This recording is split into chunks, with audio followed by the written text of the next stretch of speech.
Welcome back. Okay, this episode we're going to talk about protective gear, which is something you should all have, because at some stage you're going to come off your bike. It's just a question of where and how fast. And when it happens, you're going to want some protection.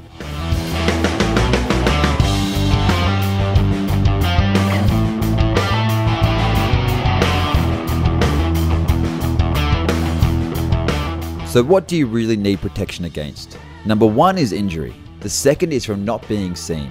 Then there's the weather, and finally, fashion mistakes. Now, reducing your injuries is the most important one. Studies show that injured riders who were wearing protective gear had 40% less permanent damage and averaged 7 days less time in hospital than riders without. Roughly 70% of crash injuries seen in hospitals could have been reduced by better riding gear. All bony bits need armor. Wherever the skin is thin over the bone, needs extra protection from grinding. We're talking hands, feet, ankles, knees, elbows, and shoulders. Really check the clothing quality before you buy. Make sure the armor can't move around, and if you can stretch a seam in the shop, then you don't want it. Let's go over the key stuff. Helmets. Well, it's a legal must-have, so we won't talk much about them. Just make sure it fits your head, and do up the strap. If you don't, it will come off in an accident. Boots and trousers. Your legs and ankles are the most likely areas to be injured in a crash. Almost 25% of all crashed riders get ankle injuries, and over 80% injure their legs. A good pair of boots and pants will probably outlast your motorcycle, so they're worth the investment.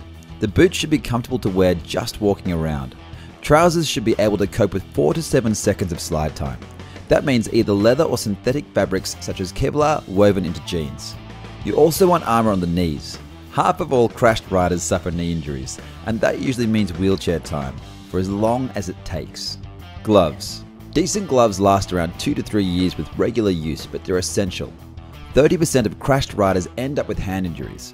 It's a basic reflex to use your hands to break your fall. Even at low speed you'll get gravel rash, and it really hurts. Look for fasteners on the inside of the wrist so they won't slide off. Double stitched seams that won't split. Reinforced palms and armor over the knuckles. If you don't have gloves, buy some now. Otherwise you'll need a good friend to wipe your ass for a few months while you recover. Think about it.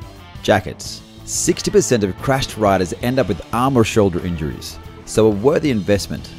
Leather is good for the slide as long as it's well made and it's pretty water resistant as well. But when it's too hot for leather, look for summer jackets. The ventilation will help stop fatigue. Always look for decent shoulder and elbow armor. Waterproofs. Get a pair of waterproof overpants and a waterproof plastic summer jacket large enough to go over your proper riding jacket. They'll fold up small and should have a permanent place in your top box or bag. It's amazing how fast you soak through on a bike when it starts to rain. And finally, earplugs. If you ride any serious distance, get some earplugs. The disposables are cheap as chips and really help control fatigue on a long day. Well-designed bike gear will protect you and make you more alert by reducing discomfort, fatigue, and dehydration. Protect yourself. Dress for the ride and the slide, and you'll be a much happier, healthier, and more comfortable rider.